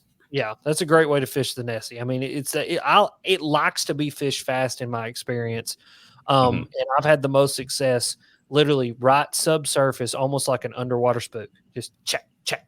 Yeah. I mean, they'll wolf it. You know, so that's the way Yeah. I've been fishing it. Yeah, I need to it's, get you one of them. How much those things weigh? That's a great question. They're what not are they, very, 2 ounces? the They're 9 light. the 9 inches like really hold on just one second. I'll tell you exactly because I cannot remember. If I could keep up with all the weights of all this crap, Yeah. I would literally be Rain Man, bro. So the 5 inch is 2/5 of an ounce, the 7 inch is 1 ounce, and the 9 inch is 2 ounces. I mean, so you can throw it Yeah, on. that's light. Yeah, Okay. yeah, and the seven. I got to get a big bait rod anyway. Yes, you yeah. do. Yeah. Jermaine, you need to get you a big bait rod, and you can start using some of these baits. So, Oh, there you go. You got we showed up today. the hangover. Yeah, that's a cool bait. Yeah, they've been catching a lot of big fish on that one. Yeah. I've been seeing. Yeah, I just that- like the fact that they get wolfed, it looks like. I just need to feel that. They just like every fish you see, it's like the hooks in the top of the mouth. I'm like, oh, I need some of that. Brandon, did you ever throw the 316 Rising Sun? Dude, it's the line through that I throw. That's the one. Yeah, That's the it. best one. Yeah, dude, that thing, that is Jermaine. You need to check Pretty sure he shouted that out. Ben shouted that out, and he said that helped him make this one. Yeah, dude, that thing's like so my buddy Caleb was throwing that thing years ago. Yes. Yeah. He was throwing that thing years ago. And when that hangover came out, I was like, I know where Ben got inspiration for that thing. And I like Ben's design too. I love the kind of rounder body on it. I love the color schemes. I mean, 6th Sense does a phenomenal job with the color schemes. Yeah. And so, I mean, I'm not taking anything away from that bait. I think it's beautiful. But like, that's the first thing I thought of was Rising Sun. You know what I mean? That Rising Sun. I can just remember Caleb sending me pictures of freaking 8 and 9 pounders he caught on a Rising Sun, and I was just like, "That's crazy." You know, that's before I was into big baits and all that kind of stuff. Yeah, I mean, Mickey at 316. That dude is a wizard. If the bait is built this way, he wants it to be fished that way. I mean, the dude is from California. He's now in Texas, but he's caught so many fish over 10 pounds. It's kind of crazy. Like, the dude is insane, like his knowledge on fishing. And then it just shows in his like work. Like, all of his masters are hand carved. All the baits are hand poured and everything. Like, it's just beautiful, like what he does. It's incredible. Yeah. Like, I have a mad respect for the dude. Some people hate him because he is a little much at people sometimes, but you know, I love the baits. Look at this. They're top Kyle's in notch. my corner. That's what the word on the street is, Brendan. I don't know if I can do that. That's what I heard. You know, that's all I'm saying. I heard. I'm telling you what I heard. I don't know if I'm willing to do that. I don't know. All right. You have pike. That kind of scares me. That's a $300 bait. True. That's the one you fished at ICAST, Alex. Yeah, That's a little much. True. Beautiful glide bait. I wouldn't want a pike to get a hold of it. I wouldn't want a muskie to get a hold of it. Like, I don't want anything. That was my first pickerel. I caught a pickerel on my first cull shad fish.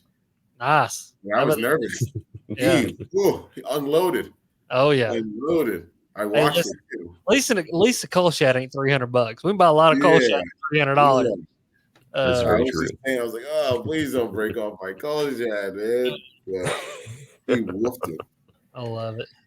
Dude, catching fish on like big baits is just the best. Like, they've all been headshotting, like the bigger ones I've been throwing, like all the teeth marks are on the heads. Like, they hit it like once or twice and then they go back and try to eat it. Like, they're trying to stun the thing. Yeah. Like, it's crazy. Yeah, it's cool, dude. I mean, it's a whole different ball game with that big bait. You know what I mean? And the thing is, I've spent quite a bit of time, throwing a depths 250, throwing, different glide baits.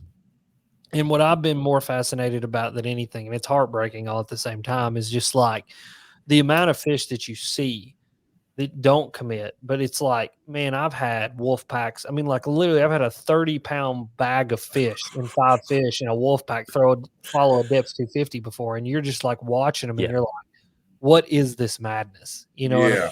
It's just it's a cool experience. It's like I hate it, but I love it, but I hate it all at the same time. Yeah. Like I don't fish clear water, so I don't ever see my followers usually. Like I'm fishing kind of blind most of the time, unless I'm fishing like docks. It's pretty wicked. Yeah. It's pretty wicked, especially those pike and those pickerel. They'll get and they're long, so you could see them for a ways there. You're like, what is that? Yeah. What is that? And you're like, oh man. I'll tell you when you really crap your pants is when about a 50-inch muskie does that. And like, about a muskie is you don't when you don't see them. Like, I don't understand how they do that. Like, I've had muskie, they like appear out of nowhere. Like you're fishing a bait, and it's all of a sudden it's like there's not a 55-inch muskie there, and then there's something as big as a small child right behind your bait, and you're just like, and like, dude, when that thing comes unglued, that's a whole experience unto itself right there. That is so much fun. It's crazy. Like, is that little creek by your house, like where you catch the muskies on like buzz baits and stuff? Mm-hmm. Yeah, it's like 5 minutes. That's insane. Like I could literally walk down there right now, and like, dude, it's crazy. And the thing is I've caught the little muskies in there, but I've seen some 40 and 50 inchers in there. Like there's big muskie in there.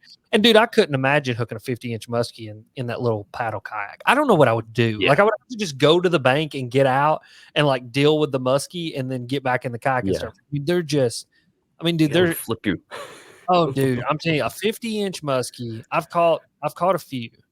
And I caught them before I got into YouTube. I got some pictures of me like pre-beard. It's pretty funny. I barely had a beard, but like me and Dad those videos, 45 and 50-inch muskies, and like we didn't even know what we were doing. We were just having fun. You know what I mean? Yeah, like, that's the best. And like, but like looking back on it now, like I'm pretty sure my dad caught the state record, and we just didn't even know it because like we didn't think about it. You know what I mean? Yeah, you was having fun. Yeah, I mean, because when you look at my dad, he's 6'4" and he's holding a muskie like this, and you start to realize like the tail's hanging over 15 inches over here, and the head's sticking up like 4 extra inches over here. You've got all the space in between. You start going, wait a minute. That's like a 57-inch muskie. You know what I mean? And it's just like huge. They're just enormous. Like it's wild. That's true because I'm like 6'5". Yeah. Yeah. Let's see. I got some pictures. I'll have to pull some up. But yeah, like dude. They're cool, man. I mean, they're cool. They're cool fish, dude. I love messing with them, but all at the same time, I don't like catching them because they are very finicky. Like they will die on you so easy. Like no joke. Like it is a fish. You want to catch it. You want to put it in a net. You're going to pick it up out of the net and go, here's the fish, take a picture, and then put them back in the water. Because like if they hit the ground, they hit the deck of the boat, dude, like those things they'll go belly up on you so quick. Wow. Yeah. It's weird. I had a pickerel like bleed out all over my boat one time on a crankbait. Really? Literally, I had to gut the carpet off that boat. And it was that bad. It was that bad. It stunk. It stunk. Oh yeah, pickerel stink. Yeah. They smell like I hate things like that big. They smell like a men's urinal is what they smell like. They're terrible. Yeah. Horrible. It's slime rockets. You can ask little Tommy. I still don't touch them. Yeah. They're nasty. Like I have fish grippers just for them. Mm-hmm. Oh yeah. You just got to give them the good squeeze. And I'll tell you what else I hate about a pickerel and a pike is they steal your bladed jigs. Oh my God. Dude, that is the blade jig stealingest little bastards on planet Earth. And you know what the worst part about it is too? It's not like you never really catch a pickerel here, like on the lip. They're never like, oh, let me nip it. It's down their throat. And then they're shaking. You're just watching your line going, this is a line test right here. Yep. Oh yeah. I remember one time I was fishing with Ben up in Michigan, and I'll never forget this. So I'm fishing with Ben up in Michigan, and I lost 4 jackhammers on 4 consecutive casts to pike. And it was after that day that I told myself if I ever catch another pike again, I'm literally punting it across the lake. Like I'm killing these things. And like, yeah, I lost 4 consecutive jackhammers in 4 casts to them damn things. So we went to Lake X, me and Lil Tommy, and we had a pickerel day. Mm-hmm. And like, I think he lost his favorite jerkbait. So I caught like a big ass pickerel later in the day. He goes, "Maine, don't throw it back." I'm like, "What's up?" He goes, "Bring it here." He goes, "Nothing can eat this in this lake." Yeah. I'm like, "What do you mean?" Threw his ass in. He goes, "Tell your boy stop stealing my fucking lures." I still stole my dang on jerk bait. You know? And at the end of the day, we're kind of helping the bass population, you know? Oh, absolutely. Well, and hey, listen, Stunners and Vision 110s are not cheap. Yeah. Like, they just I ain't. just got my first Vision 110. It's a junior. Oh, that's cool. Those juniors are cool. That's a cool kind of concept. That smaller jerkbait's cool. I love this thing already. I haven't even put it in the water yet. And it's the Pro Blue. I like it. I like it a lot. Yeah. But at $20 a pop, I'm like, oh my God. It's a little expensive. Yeah. Where these pictures are at, boys. A Stunner is what, 12, 13 bucks? 13. 13 or 14, yeah. This thing is sexy. It just like I'm tight. It's like one of those things where like I don't want to like this thing, but you know, and it's you just feel, you know how you just y'all been fishing for a while. You feel a bait and you go, it's built well, like you know, you just I don't like it. Here's this muskie. You tell me. Well, if it'll focus, you tell me how long that fish is. That's a big fish. Yeah, and he caught that on a crankbait. Dude. Yeah, that's a big ass monkey. Yeah. So I have no idea. I mean, like, dude, we caught some hellacious. I mean, look at this one I caught. That was back pre-beard. I mean, they're just hellacious muskies. That's nuts. We were catching them on. The best part is we were catching them on hair jigs on the bottom. Hair jigs. Yeah. So like you taking a big like marabou hair jig and like tossing it out there, and we just jerk them off the bottom like you do for fish, like on ledges. And, I mean, you just go to jerk that thing and it go, and it's like there it is, and you just start fighting it. Yeah, that's wild. Dang, Tennessee is an interesting place. Like you've got muskie there. That's wild. Dude, it's a greatest place in the world to live. We got, like I said, man, I'm close to everything. I've got trout, muskie, walleye, bass, bluegill, spotted bass, smallmouth. I mean, you know. Yeah, you got it all. You got a little bit of everything, dude. Tennessee's not bad. Oh, Tennessee is not bad. That's why everybody's moving here, but we're closed. Yeah. Sorry, we're not taking any more applications. We're all closed up.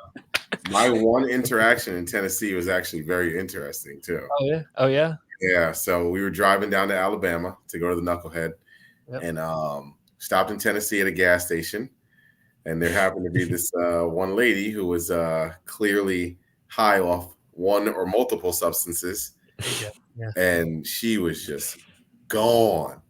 Gone. An old lady came out the store. That's what she did. She goes over to the gas pump and the napkins. She starts just. I'm like, what the? And old lady comes out and she's like, "Hey, I ain't having this no more, yo. I ain't having this." Throws her stuff off. I'm like, oh, they're about to go at it. And she's walking up to her like, "I told you so many times you can't be here. You can't just be taking this stuff. It's for customers."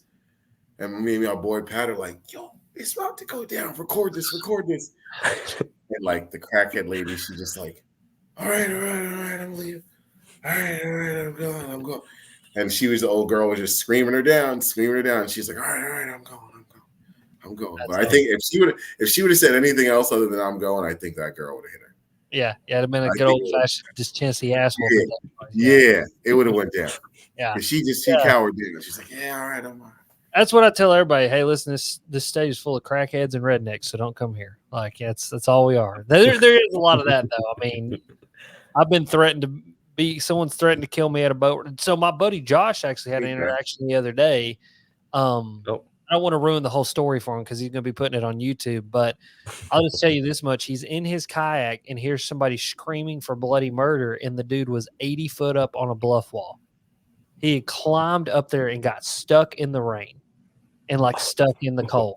That's all I'll tell you. And the video will be coming out bassing before too long. But like, dude, these people, there's a lot of that going on around here now, and it's just kind of wild, dude. It's kind of wild to see the change in people. Like it's just drugs. Like people doing drugs fascinates. Like It's crazy.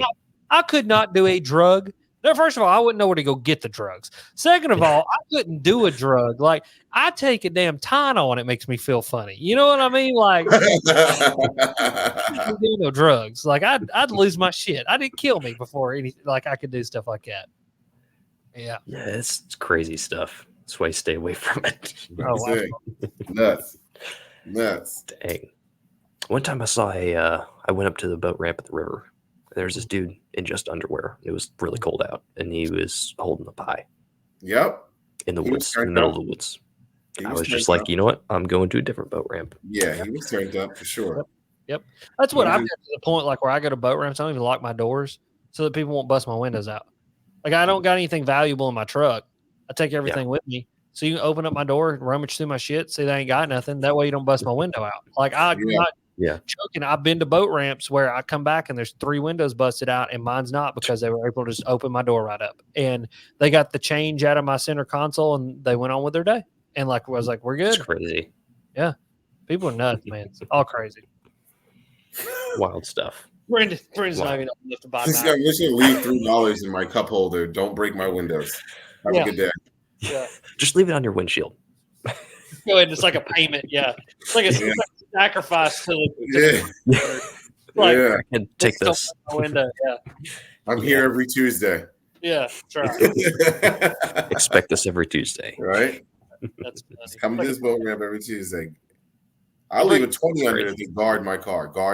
Leave a 20. Yeah. Just sit here and rock nobody jacks with my stuff. Like you bring Sasquatches and you bring 20s for the crackheads. You're gonna start getting to the boat ramp. They're gonna be like, "Yo, man, what's up, man? Yeah.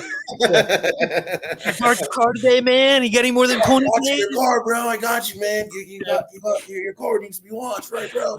You pull up the boat ramp. It's just Dave Chappelle, totally in character. You know what I mean? Like it's like, Dave Chappelle, is that you? No, I'm not Dave Chappelle. No, I'm pretty sure you're Dave Chappelle. Oh my goodness. That's crazy. Yeah, it'd be a good job for him, I guess you could say. Absolutely. Absolutely. So Alex, what you got planned? What you got planned for the year? A lot of stuff. What's gonna be going on? And you're doing a lot of more fishing.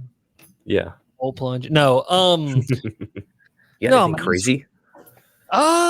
Nothing crazy as of right now. I mean, me and Bethany planning a trip out west. We want to go out west, not California west, but good. Colorado west.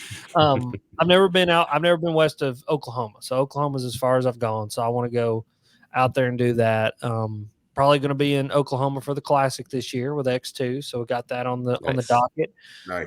I'm leaving Wednesday to go to Texas. So that'll be fun. Something secret I can't talk about just yet. Like on the 15th, everybody will know. Berkeley's got something cool coming on the 15th. So the world will know about that on the 15th. So that'll be fun. But man, other than that, dude, this year I am really going to focus on and kind of my non-negotiables for this year for me personally and professionally. Personally is diversify my fishing. I want to focus on catching more than just bass this year. And that's not to say I'm not going to go bass fishing. I still am going to go bass fishing. Still going to kayak tournament fish, still going to do all that stuff. But I just want to go have fun and catch some different things. You know what I mean? Like go try to catch trout and crappie and walleye and more muskies and go on more adventures. Double down on the creek fishing stuff. I truly enjoyed doing that last year. I had some great results from doing that. I want to go back to some of those same areas and throw big baits and do stuff like that and see if I can get those fish to participate doing that. And then professionally, it's just like I think that all of that lends into growing my brand even more. You know what I mean? And I got a really cool conversation tomorrow that I'm excited about that hopefully will work out, that we'll be bringing a brand into fishing that is not come into fishing yet. And so I'm going to be able to be the person that kind of pioneers their branch into fishing, which I think will be really cool if that works out. And so, cool. Yeah. So, I mean, dude, I think it's going to be a fantastic year. I mean, that's like big plans or anything. Nothing really is on the docket. I'm going to let this year develop. But I'm going to be very willing this year to be a yes man. And so, like, me and John's talked about going to Southern Florida here in a couple weeks and just like going bank fishing and canal hopping. I'm down. You know what I mean? Like, I want to just go spend some time with, like, come down to you. Like, I mean, dude, it's not that far. Like, you know, I drive 2, 3, 4 hours every single day. So why not come down and spend some time with you? You know, I've even thought about coming up to Maine. I mean, literally, like, I've never been to that part of the country. Like, I've been north, never been that far northeast. Like, I want to go see new things, do new things. And honestly, and this sounds like kind of convoluted and crazy, but it's just gas. Like, you know, I only live once. Like, it's a business expense. So, like, let's spend the gas. I'm going to go driving anyway. Let's just drive in a direction instead of just driving all around Tennessee. I want to go experience. And so that's the year, man. That's the plan. You know, this year, I think, obviously, you guys know, last year was the worst year of my life. And it was just, I hear you on that. It was nuts, man. And I mean, everything that happened and everything that went down, it was the worst year that I think any person could probably ever go through. I think the only thing it could be worse is if I lost Bethany. But this year, hopefully, the Lord's going to bless me with just a good, easy year of prosperity. And that's what I'm praying for, man, is just Amen, I'm praying for prosperity, empathy, and just to grow as a human and to grow as a business owner and to grow as a content creator. I just want to see growth this year.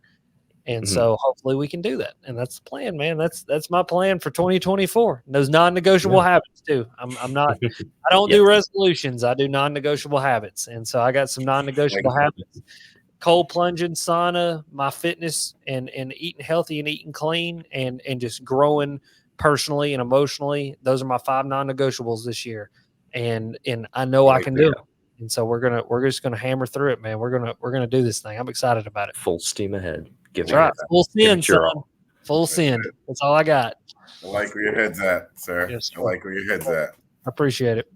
When are you free to go to Japan? Whoa.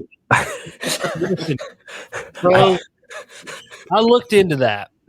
It literally like, I looked at it like, to get the full experience and like to get a good flight and get a good hotel, it's about $4,500. Yeah, it's expensive. Like, you got to go for like 2 weeks though, right? Yeah, and that's the thing. Yeah, and that's what makes it so expensive. Is just it's. I mean, it's a you're going to be there for a while. Yeah, and that's just getting there in a hotel.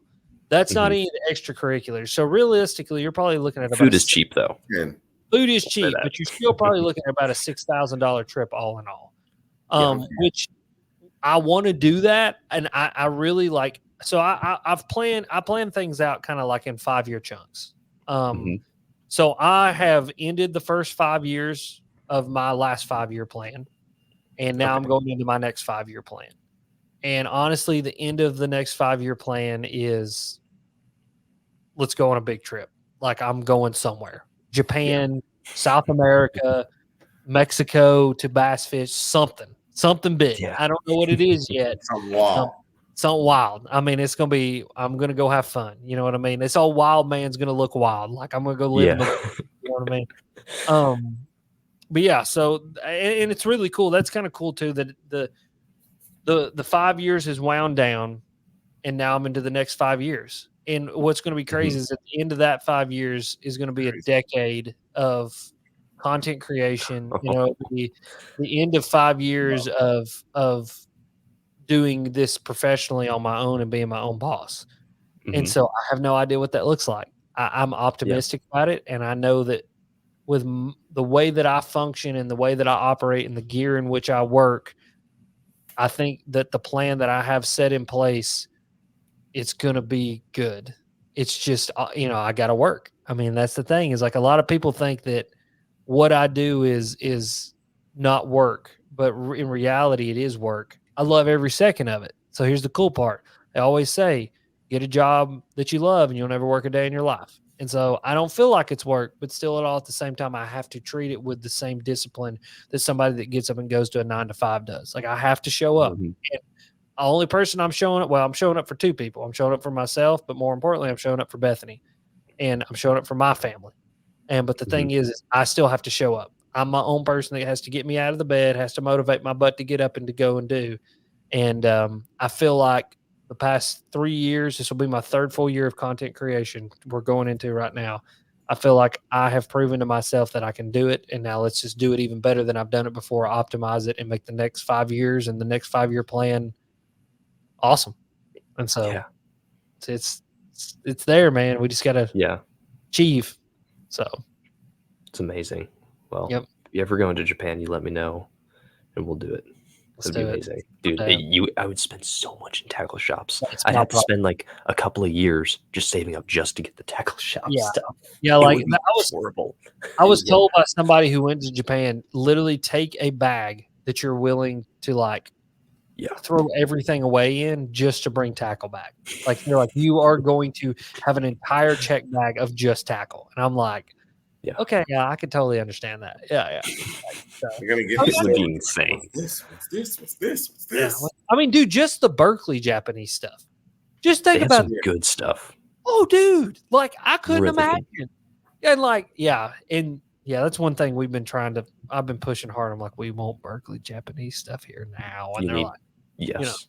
I'm like, literally, you could just introduce a new Berkeley Japanese bait every single year Yes. and never have to design another thing. Like, just fire Kyle and Dan.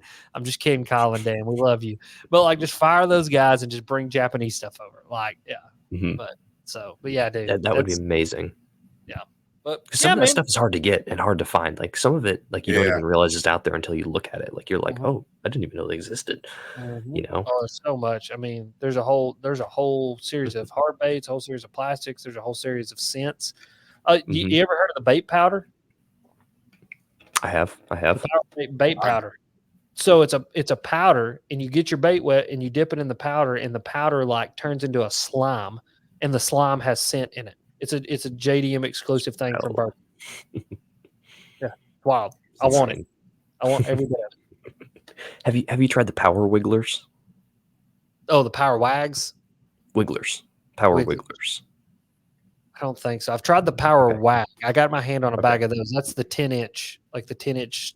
Oh, okay. Yeah, they got a 10. It looks like an earthworm. Like it's huge. Like Mm. they're literally that big. But it's just a In straight- Japan, that's a big thing. Yeah. They're just straight. I mean, it's like kind of rounded on both ends. But dude, that Yeah. thing is like it doesn't even like like a stick bait kind of wah. This thing like all Yeah. the way down, like it's wild. It's crazy. But I've not tried the Wigglers. No. Okay, because they're a good like little tiny swim bait. Okay. They're good. They're very Oh, good. flat on top. Yep. Yeah. Bailey's That's got some of those. Yeah, I Yeah, they're use. solid. Yeah, I need to get Bailey to send me a bag of those. I don't know how he got a hold of them. Like I don't know what makes him Oh, they're- special. Yeah. We can get you some. They're pretty easy to find. They're a little expensive though. Yeah. But they're special. So I'm special, so that's all that matters. yeah, But yeah. yeah. But yeah, boys, I'm excited, guys. I really am. I appreciate you letting me come on here and Yeah. blabble with you for a Totally. while, and I appreciate your support. I always have and always will. I appreciate everybody's support here. I mean, I know I try to say it a lot, but I don't feel like I say it enough, and I can be very I don't know, non appreciative is not the right word, but like I don't show my emotions a whole ton, you know what I mean? And so I think some people think that I'm just kind of like very like stoic and like, don't get excited about a lot of things. That's just me, but Mhm.